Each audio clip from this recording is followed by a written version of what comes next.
Vamos em frente. Senhor Jesus, Divino Mestre, agradecemos pela oportunidade, pedimos a Ti o amparo, fortalecimento moral, proteção para os lares aqui sintonizados conosco, para o grupamento espiritual encarnado e desencarnado que trabalha nos lares. Pedimos um amparo para os que não podem participar no momento, que nós sejamos inspirados por Ti para realizarmos o melhor a nosso alcance, que os nossos comentários sejam os comentários vazados no entendimento evangélico, espírita, sintonizados com os Teus bons sentimentos, com as Tuas virtudes, para que nós também nos elevemos de acordo com a proposta que temos aprendido. Sejamos felizes no aproveitamento, na aprendizagem, consequentemente, na vivência em sociedade, para transmitir pelo exemplo a excelência dos Teus ensinamentos. Que as Tuas vibrações de paz, de compaixão, de misericórdia nos envolvam hoje e sempre. Muito bem, dando continuidade ao estudo de Gênesis, capítulo 7, a partir do versículo 17. Vamos lá, vamos fazer a nossa leitura, que sempre fazemos, de alguns versículos, para que nós aí estejamos sintonizados com o texto. Capítulo 7, versículo 17. O dilúvio. E esteve o dilúvio 40 dias sobre a terra, e cresceram as águas, e levantaram a arca, e ela se elevou sobre a terra. E prevaleceram as águas, e cresceram grandemente sobre a terra, e a arca andava sobre as águas. E as águas prevaleceram excessivamente sobre a terra, e todos os altos montes que havia debaixo de todo o céu foram cobertos. 15 côvados acima prevaleceram as águas, e os montes foram cobertos. E expirou toda a carne que se movia sobre a terra, tanto de ave como de gado e de feras, e de todo réptil que se roja sobre a terra, e todo o homem. Nós já trabalhamos de forma bem enfática e até insistente o versículo 17, que vamos então finalizar e avançarmos para o versículo 18. O versículo 17 diz assim: E esteve o dilúvio 40 dias sobre a terra, e cresceram as águas, e levantaram a arca, e ela se elevou sobre a terra. Enquanto a terra não se transforma, enquanto nós, aqui em evolução, encarnados e desencarnados, não nos transformamos para melhor, não nos tornando bons espíritos, enquanto nós permanecemos nas faixas da imperfeição natural ou acalentada, alimentando determinados desejos complexos, contrariando os mandamentos que nós já conhecemos, a Terra vai passar por esses dilúvios cíclicos até que nós nos tornemos espíritos regenerados. Então, hoje nós vivemos a culminância, pelo que temos aprendido com os espíritos, de um ciclo de evolução, e nós estamos aí com um dilúvio globalizado, bem abrangente em todo o orbe, como aquele momento da aferição final. Então, nós estamos lidando nesse momento com o que está aí definido no versículo 17, no segundo momento. Nós já trabalhamos muito a primeira parte do versículo. E esteve o dilúvio 40 dias sobre a terra, que é o tempo para refundição das bases da evolução, e cresceram as águas. O crescimento das águas define o engrandecimento dos sentimentos, que podem ser as paixões ou as virtudes. O engrandecimento das paixões vai fazer com que as águas da reencarnação se tornem mais numerosas. O que eu quero dizer com isso? É que o número de reencarnações vai se ampliando. Na pauta da alimentação das imperfeições. Então, se eu alimento as imperfeições, eu vou precisar de um maior número de reencarnações para desativar as imperfeições. Então, cresceram as águas. Nós vamos vendo, por exemplo, até em termos de população do orbe, nós estamos presenciando, dos anos 50 para cá, um aumento exponencial da população. Também aí, esse aumento populacional também está nesse contexto do crescimento das águas.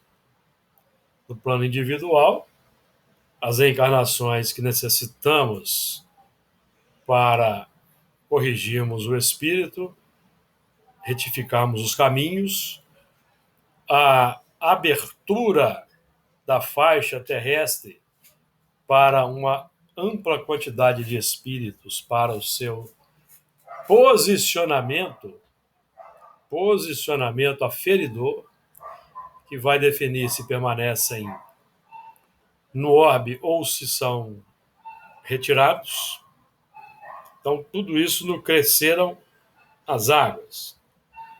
O nosso caso específico aqui, de estudiosos do Espiritismo, que é o cristianismo redivivo, nós já devemos estar alimentando as virtudes, os bons sentimentos. O que precisa crescer na nossa intimidade, no presente momento da evolução planetária, são os bons sentimentos, para que nos tornemos bons espíritos. E assim nós vamos oferecendo ao mundo novos valores pelo exemplo, que serão valores que serão fatores de indução, de convite, de sugestão no plano do contato social com aqueles que conosco convivem e ainda se encontram nas faixas largas das paixões desordenadas. Então cresceram as águas. Então esteve o dilúvio 40 dias sobre a terra e cresceram as águas. Então todos os espíritos têm a oportunidade de, nesse momento em que a facilidade para a expansão interior está ao alcance de todos, certo? Esse é o momento, então, das aferições e das definições de planos. Separação do joio e do trigo. Ambos serão ajuntados em molhos, e o joio será retirado da seara porque ajuntados em molhos é mais fácil de retirar. Aí nós estamos falando das ligações magnéticas entre os espíritos por afinidade de sentimentos. Então é mais fácil de serem deslocados. Levantaram a arca, então o levantamento da arca é a elevação da casa mental, que é o trabalho que nós estamos aqui buscando realizar. Então esse assunto aqui é um assunto para nós que já temos conhecimento religioso ou iniciático, digamos assim, ao longo do tempo nas reencarnações, particularmente hoje no campo do espiritismo, que nós podemos considerar como sendo o sistema de iniciação moderno, compatível com a mentalidade atual, sem linguagem sem linguagem complexa, sem linguagem cabalística, utilizando o sistema experimental da ciência para demonstrar a realidade. Então nós estamos levantando a arca pelo sistema aqui que nós já trabalhamos, pela aceitação da nova informação, para que possamos então realizar a última parte aí do versículo do enunciado de João, e ela se elevou sobre a terra. Então, primeiro, nós vamos, na pauta das reencarnações, favorecidos pela bênção das reencarnações, de certa forma, ilimitadas, que estamos tendo, receber uma informação de cunho elevado, como é a doutrina espírita, fazendo aquele progresso intelectual. Levantaram a arca, casa mental, e ela se elevou sobre a terra, porque o trabalho de elevação sobre a terra é o trabalho da formação e transformação. Formação e transformação. Primeiro, o progresso é o progresso intelectual. Nós estamos na nossa vida natural, normal, milenar, repetitiva, e somos, então, beneficiados por uma informação espírita que nos visita, gostamos, aceitamos, depois o trabalho é o da formação e transformação. Versículo 18, que é mais ou menos a continuação. São nuances aí do mesmo assunto. Versículo 18. E prevaleceram as águas e cresceram grandemente sobre a terra, e a arca andava sobre as águas. Então aí é o seguinte, nós podemos trabalhar agora com o seguinte aspecto. Nós aí no versículo 17, nós fizemos a seguinte associação. Cresceram as águas é a oportunidade reencarnatória, de certa forma, abrangente e limitada. Na vilegiatura da experiência física, na água do corpo físico, lidando com a água dos sentimentos, que nós vamos identificar a partir do momento em que a informação espírita chega, nós vamos então trabalhar com a identificação entre o bem e o mal, amigos. Isso é no plano interno, natural. Nós vamos ver as paixões, vamos ver nossos defeitos, nossas imperfeições, e, obviamente, vamos ver as virtudes também que já temos. Então, é o levantamento ou progresso intelectual. E ela se elevou sobre a Terra pelo trabalho de formação. A informação precisa ser formada na terra do coração. A virtude sempre que nós resistimos ao mal. Então aqui já tem a virtude do esforço, da vontade aplicada. E no versículo 18, e a arca andava sobre as águas, aqui nós podemos tranquilamente definir como sendo a transformação em manifestação. Tá? É a conclusão. E prevaleceram as águas, já trabalhamos aqui no crescimento. Então é o seguinte, prevaleceram as águas. Nós estudamos esse assunto quando nós analisamos anteriormente as longas genealogias. Falamos do Matusalém, que foi o que mais viveu, definindo a repetição das experiências reencarnacionistas para esgotamento do materialismo, saturação, e cresceram grandemente sobre a Terra, esgotamento do materialismo pelo crescimento das paixões, para a saturação e eleição interna do que nós queremos. Eleição interna.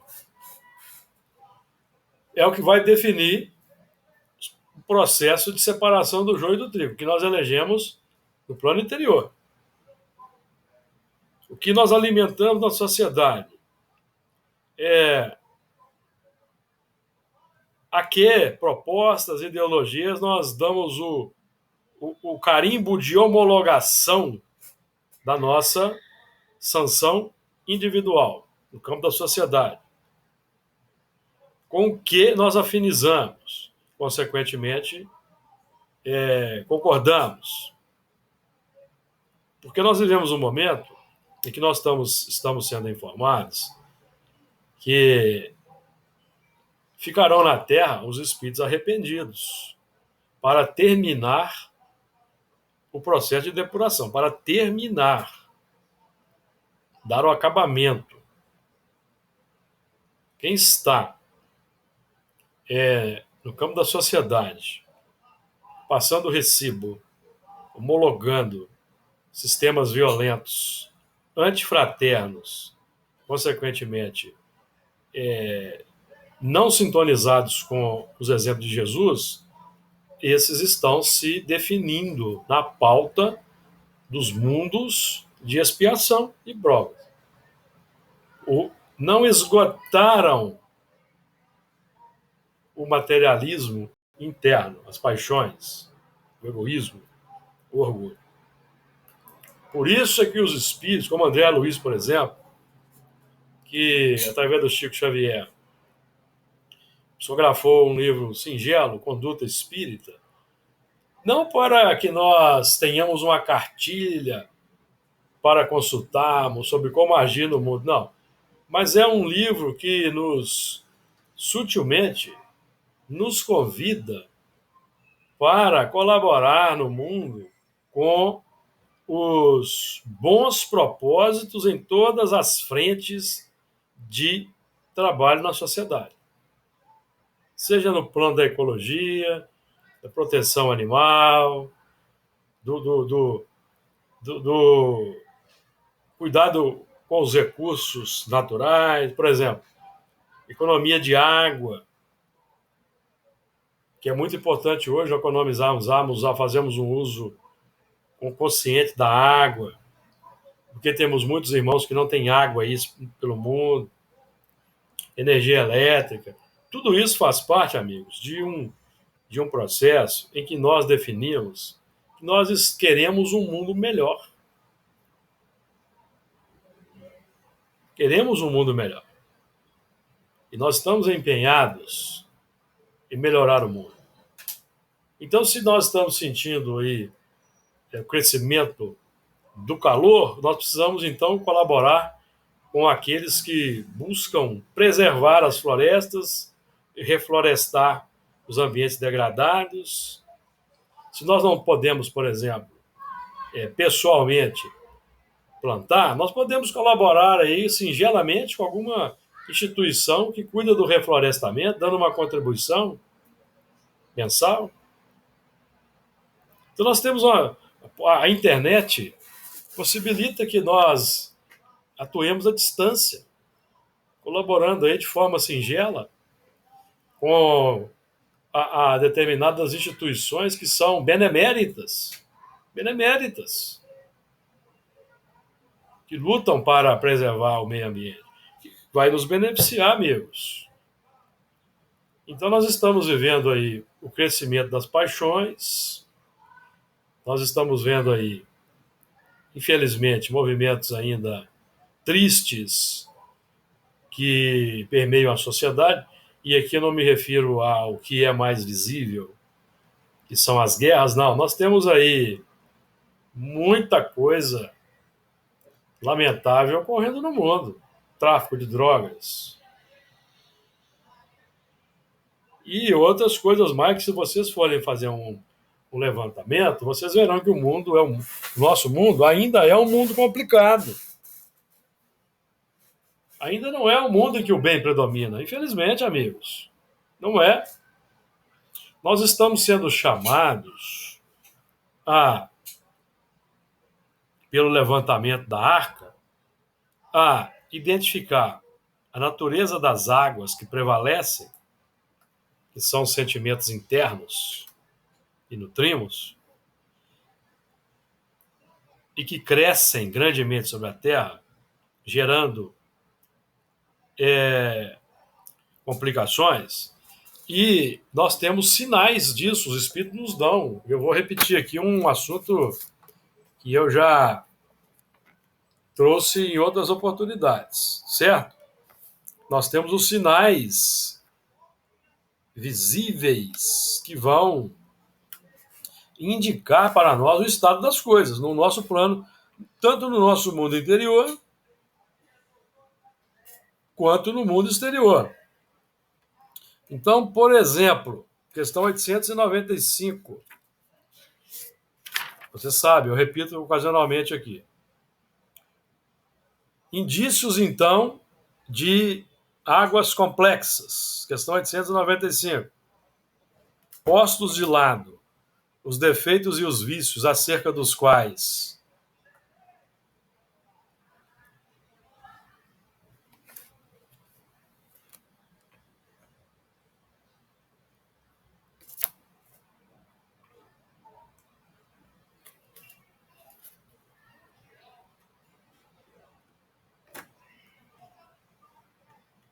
postos de lado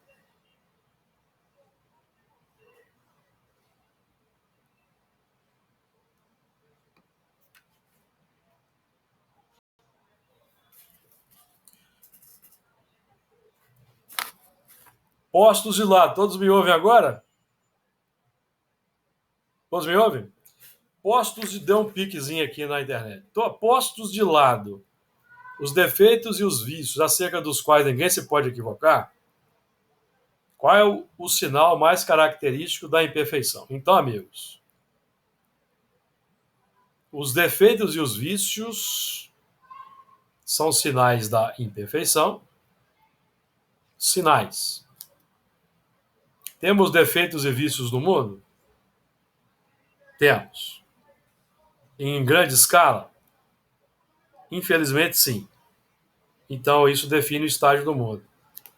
O mais característico da imperfeição é o interesse pessoal. E Kardec, no seu comentário, vai dizer assim: o apego às coisas materiais constitui sinal notório de inferioridade. Porque quanto mais se aferra aos bens deste mundo, tanto menos compreende o homem o seu destino. Então é importante nós identificarmos. Estamos identificando o apego materialista, interesse pessoal, defeitos e vícios, sinais de mundo inferior, sinais de mundo de expiação e provas. Na outra, a consequência disso na sociedade. Consequência disso. Então, uma grande percentagem de espíritos encarnados e desencarnados que não combatem os defeitos, os vícios e o interesse pessoal, vão gerar um estado de coisa na sociedade. Qual é o estado de coisas? Questão 793. Por que indícios se pode reconhecer uma civilização completa? Reconhecê-la-eis pelo desenvolvimento moral. Credes que estáis muito adiantados, porque tendes feito grandes descobertas e obtido maravilhosas invenções. Porque vos alojais e vestis melhor do que os selvagens. Todavia não tereis verdadeiramente o direito de dizer-vos civilizados, senão quando de vossa sociedade houverdes banido os vícios que a desonram e quando viverdes como irmãos, praticando a caridade cristã. Até então, sereis apenas povos esclarecidos, que hão percorrido a primeira fase da civilização. Então, a primeira fase da civilização é o esclarecimento intelectual, o progresso científico, que vai alavancar o progresso moral. Como? Banindo os vícios que a desonram. Então, amigos, nós não vamos... O mundo não será um mundo regenerado com viciações de toda ordem na sociedade. Tráfico de drogas, consumo de drogas, sexolatria. Não é sinal de mundo regenerado. Então, nós temos problemas muito maiores do que aquele problema da guerra, por exemplo. A guerra é como se fosse a ponta do iceberg. Ponta do iceberg, infelizmente, amigos. Infelizmente. Então, aí nós temos então agora o diagnóstico que vai definir o progresso real de uma sociedade. 918. Por que indício se pode reconhecer em um homem o progresso real que lhe elevará o espírito na hierarquia espírita? O espírito prova sua elevação quando todos os atos de sua vida corporal representam a prática da lei de Deus e quando antecipadamente compreende a vida espiritual. Então nós temos aí os indícios, os sinais das águas. Tudo isso que os espíritos aqui elencaram para nós, defeitos, vícios, interesse pessoal.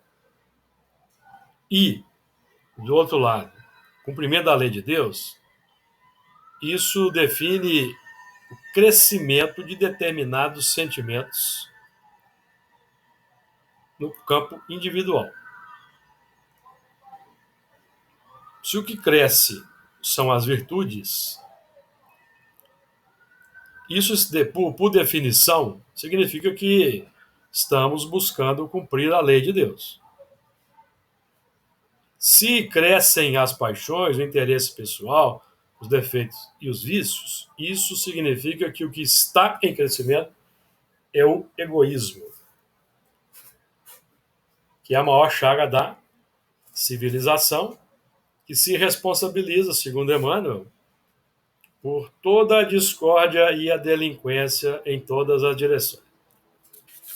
Então esse é o diagnóstico, amigo. Então está fácil para nós mudarmos o mundo. Nós já identificamos os fatores, diagnosticamos os problemas. Agora, então, é o trabalho de transformação ativa para que prevaleçam as águas do bem, das virtudes, para que elas cresçam grandemente sobre a terra, para que o mundo se torne um mundo melhor, onde vai reinar o bem, o amor e a caridade, que é a consequência natural das virtudes na terra. As virtudes naturalmente vão imprimir no mundo uma nova ordem de coisas. E a arca andava sobre as águas. Então, a arca vai andar sobre as águas, no nosso caso pessoal, hoje, no mundo de expiação e prova, em transição para a regeneração, a nossa arca já deve estar navegando sobre as águas das paixões, das imperfeições. De acordo? Já deve. Porque se não está, nós ainda estamos longe do objetivo. O objetivo é, de certa forma, nós vamos estudar aí no versículo 19. Então vamos lá. Versículo 19. E as águas prevaleceram excessivamente sobre a terra, e todos os altos montes que havia debaixo de todo o céu foram cobertos. Então, nós já trabalhamos aqui exaustivamente esse ponto. As águas prevaleceram excessivamente sobre a terra, ou seja, a misericórdia divina, ela não tem medida econômica. As oportunidades de reencarnação foram, nos parece, até ampliadas além daquele ponto que estava definido para a transformação da Terra. Kardec, por exemplo, ele tinha o pensamento de que ao final do século XX o mundo já seria um mundo transformado. Mas ele não contava, por exemplo, com as águas terríveis das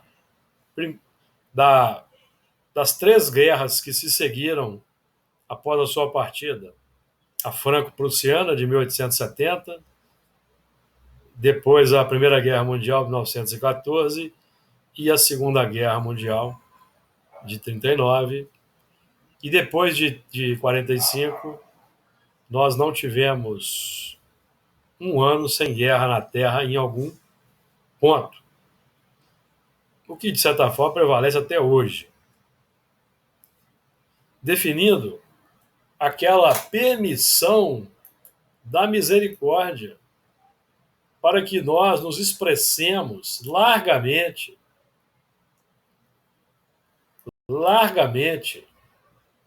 saturando-nos, esgotando as paixões, para que nós não tenhamos aquela sensação de que fomos transmigrados da terra injustamente. Então é a misericórdia que vai permitindo o estado de coisas que vemos, porque as encarnações ainda continuam liberadas. Até quando? Nós não sabemos. Até quando não sabemos. Pode ser 2057, a data de delimitadora das reencarnações complexas? Pode. Pode ser daqui a 5 anos? Pode. Não sabemos. E exatamente por que nós não sabemos e por que não nos é dado saber?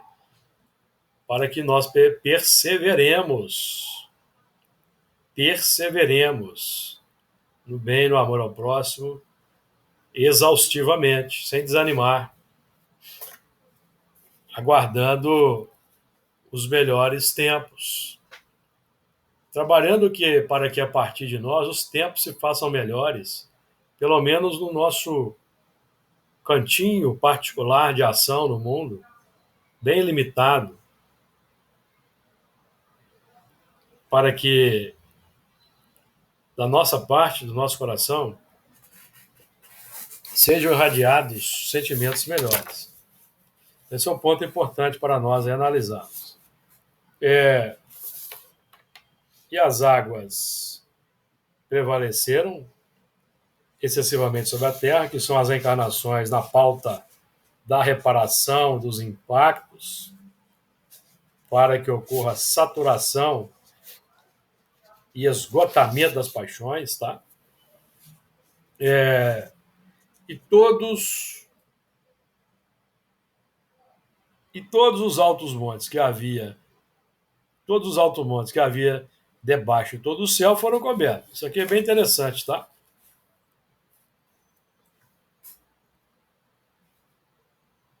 Todos os altos montes.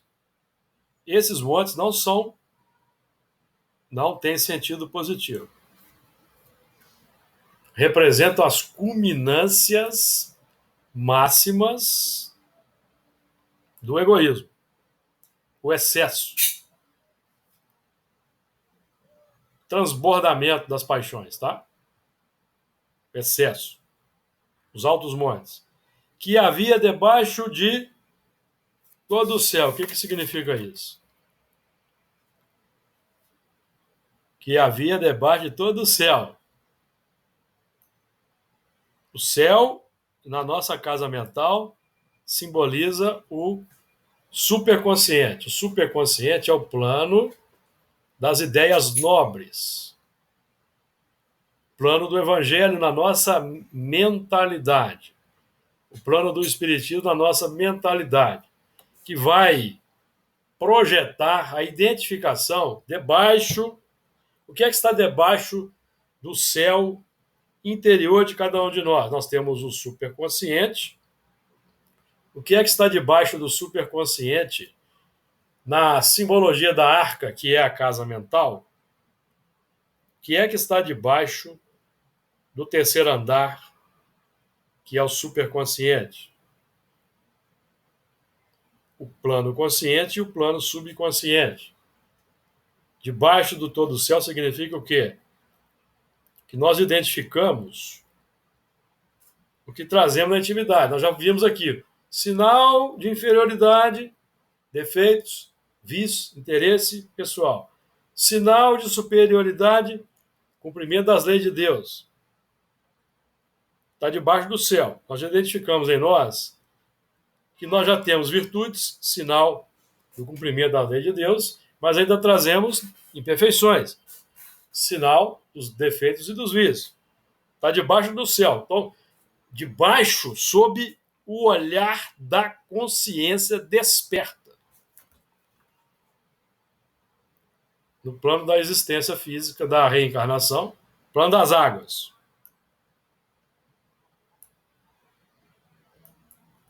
Tá? Então, todos os altos montes, culminâncias do egoísmo, que havia aqui é a informação que chegou, que está no céu da nossa mentalidade, filosofia espírita, proporcionou a identificação dos altos montes, as cristalizações internas, que foram então cobertos pelo conhecimento intelectivo, periférico.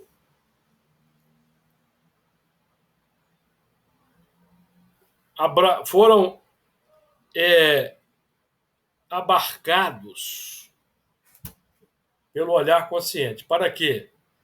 Cobertos perifericamente com uma vestimenta intelectual, para serem transformados, porque esses montes representam, na base, eles não são substancialmente maus, na base, que são os instintos. Os instintos foram acrescidos pelo abuso da vontade, questão 907. Acrescidos.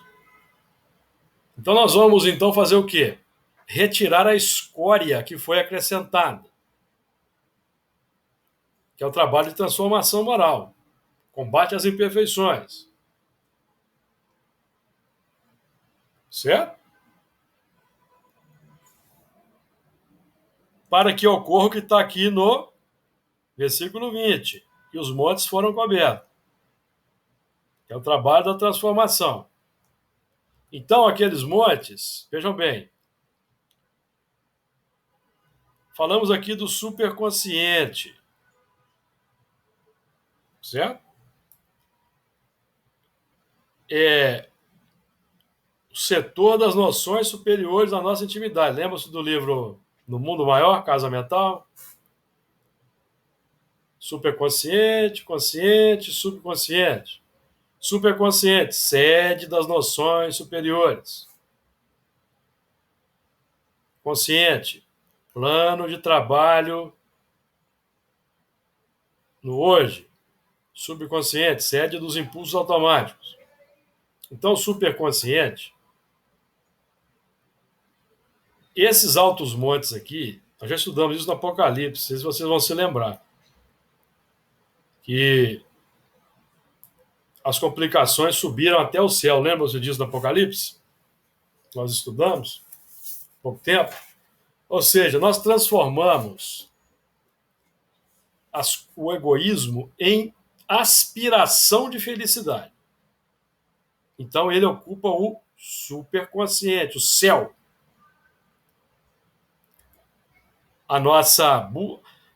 O ideal de felicidade significa o atendimento pleno do egoísmo. Ok?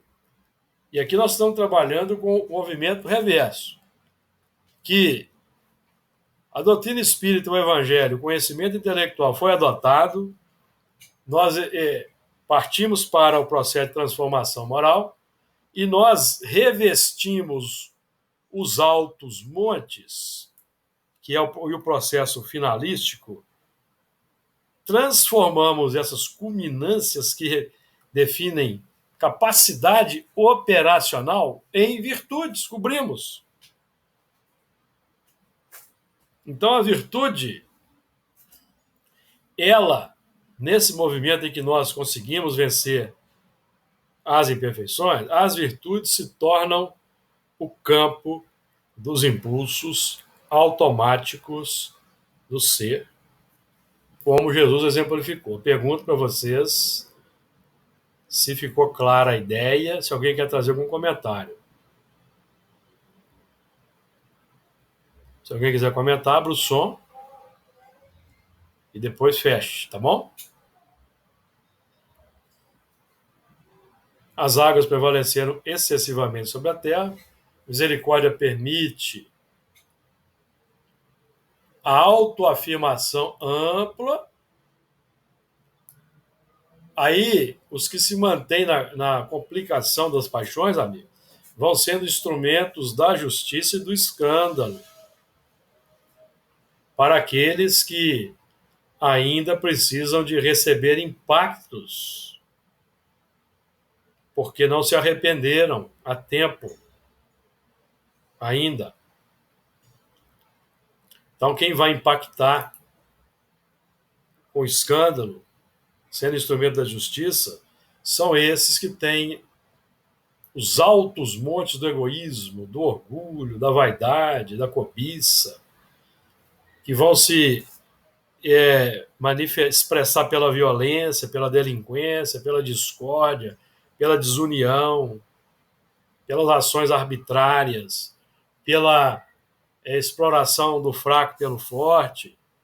Esses elementos serão instrumentos do escândalo, lamentavelmente.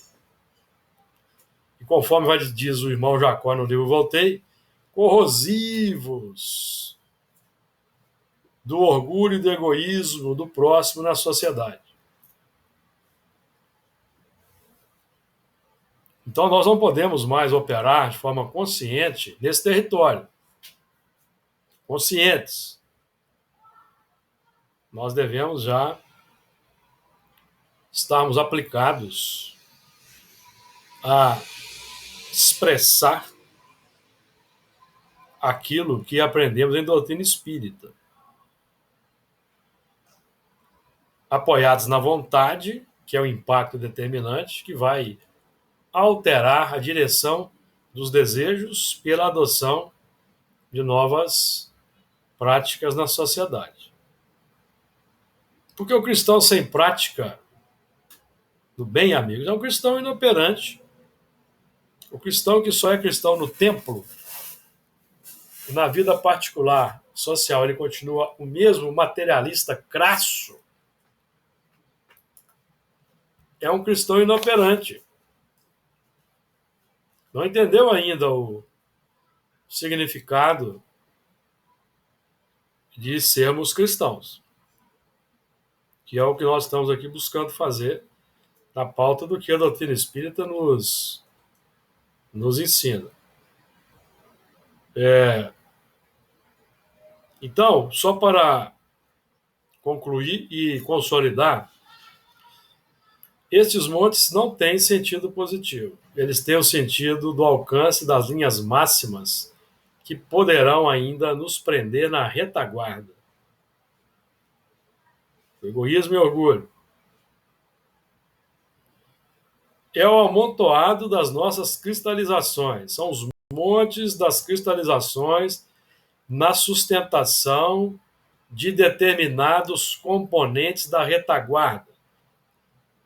O que sustenta a violência, a discórdia, a delinquência, o materialismo?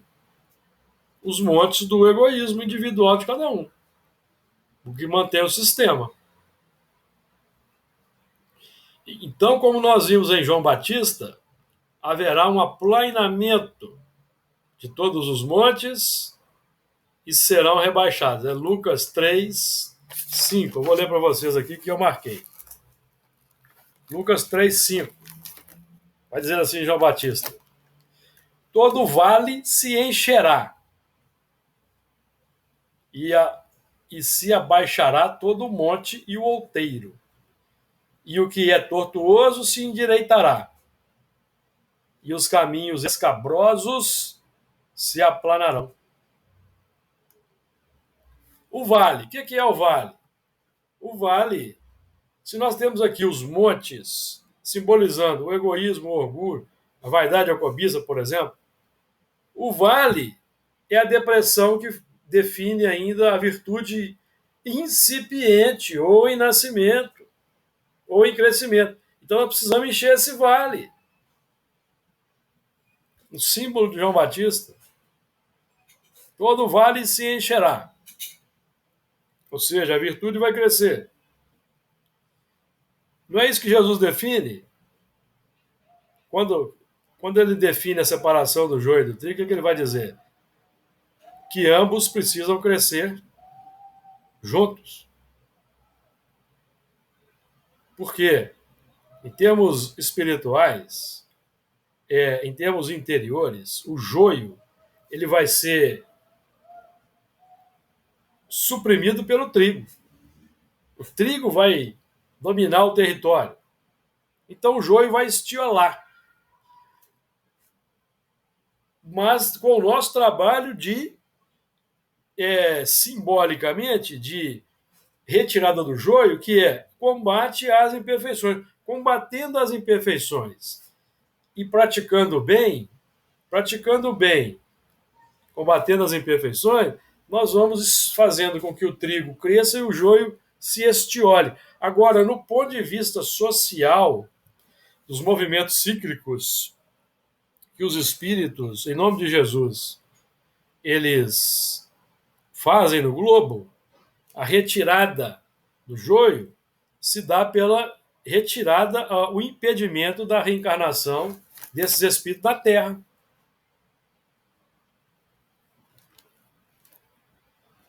De acordo? Se dá pela retirada.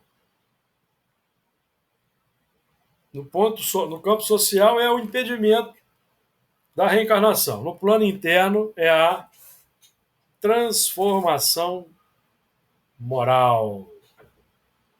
Certo, amigos? Comentários?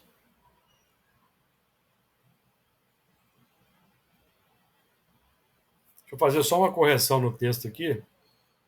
E eu já eu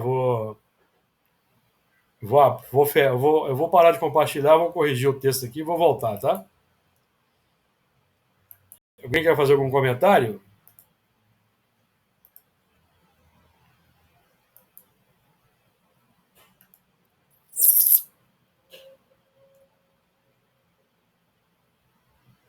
Aproveito para fazer.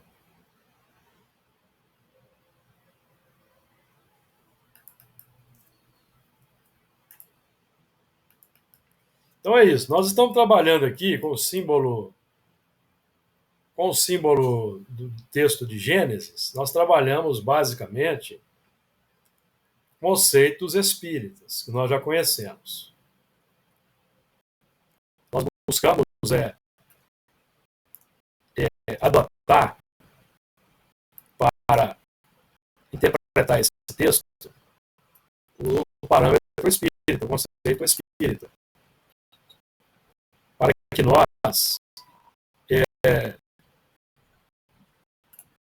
não permaneçamos naquele campo do misticismo, tá?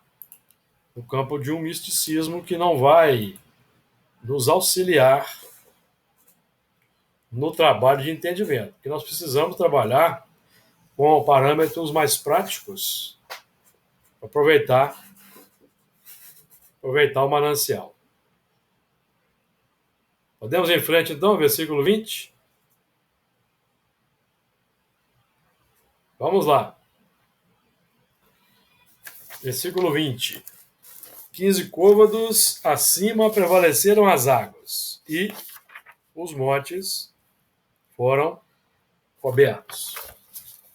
15 côvados acima, se vocês fizerem aí uma continha básica, 1 e 5, 15, 1 mais 5, 6.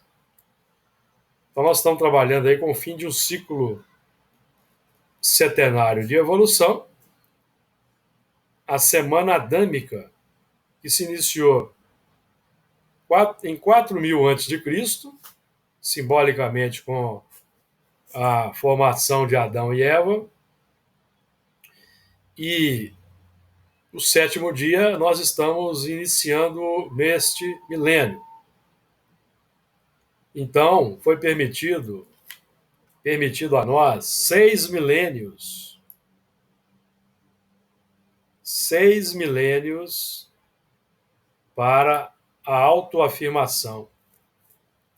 6 milênios para a expressão da nossa intimidade, para o crescimento pela reencarnação, para o momento de aferição, que é o que estamos vivendo agora. Então, aqueles que vão permanecer na regeneração, nós podemos dizer que eles estão aqui nesse plano, nos esforços por domarem as inclinações más, realizando a transformação moral que vai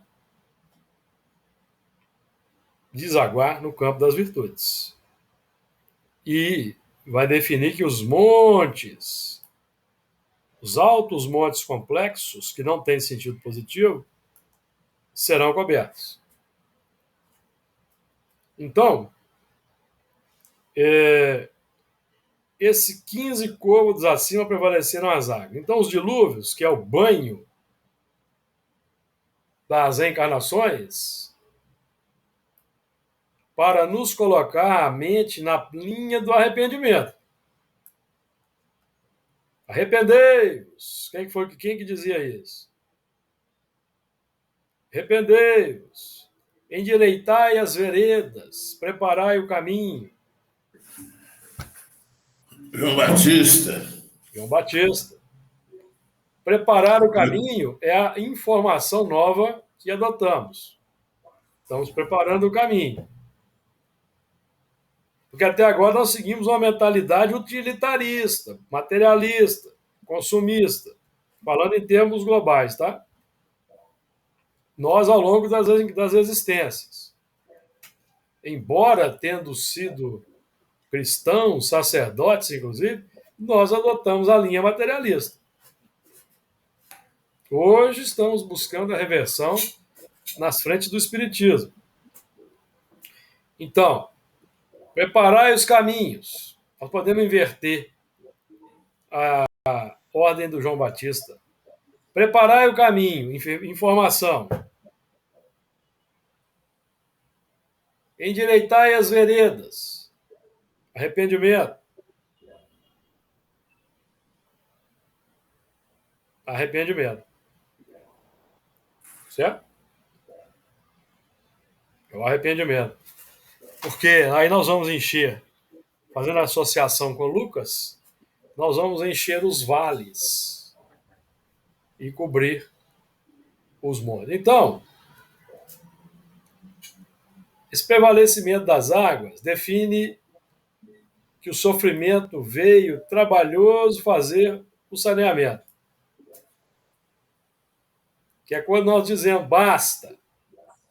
Nós vamos buscar o abrigo, o apoio, o auxílio. Certo? Então vejamos. O Honório colocou assim. Vejamos. Preparai o caminho, singular. Porque é trabalho individual. Não é trabalho de massa. É trabalho individual. Cada um individualmente vai preparar o seu caminho, que é, no nosso caso aqui, é aquele que a doutrina espírita indica. No nosso caso, porque tem outros caminhos. Outros irmãos estão trabalhando sob outras diretrizes. O nosso caminho é o Evangelho, clarificado pela doutrina espírita.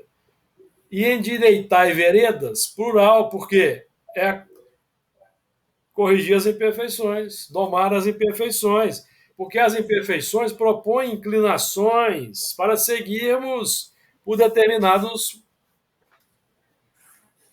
caminhos. Perceberam? Cada paixão nos propõe uma ideia.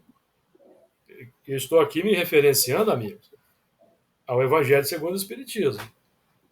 Todo pensamento mau decorre de uma imperfeição. Então, as imperfeições que geram pensamentos maus propõem as veredas. Cada pensamento mau me propõe uma determinada coisa na vida.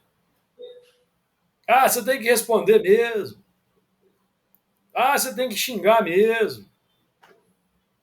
Veredas. Eu entro.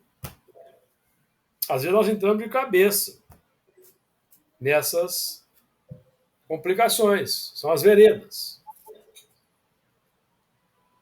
E nesses caminhos tem espíritos que estão trafegando por eles. Daí a influência oculta.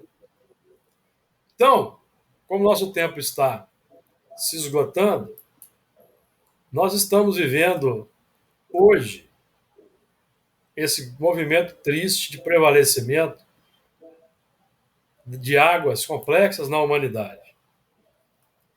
E nós devemos identificar, aprendendo o Evangelho segundo o Espiritismo, colocar um óculos cor-de-rosa e não ver o mal é desaconselhável. Os Espíritos vão dizer para nós no Evangelho segundo o Espiritismo. Significa que nós não queremos ver a realidade, e não vendo a realidade, nós não vamos colaborar para mudar a realidade. Certo, amigos? Evangelho segundo o Espiritismo, capítulo 10, itens 20 e 21. Que Jesus nos abençoe, que nós sejamos felizes na nossa trajetória, possamos realizar o melhor ao nosso alcance. Que assim seja.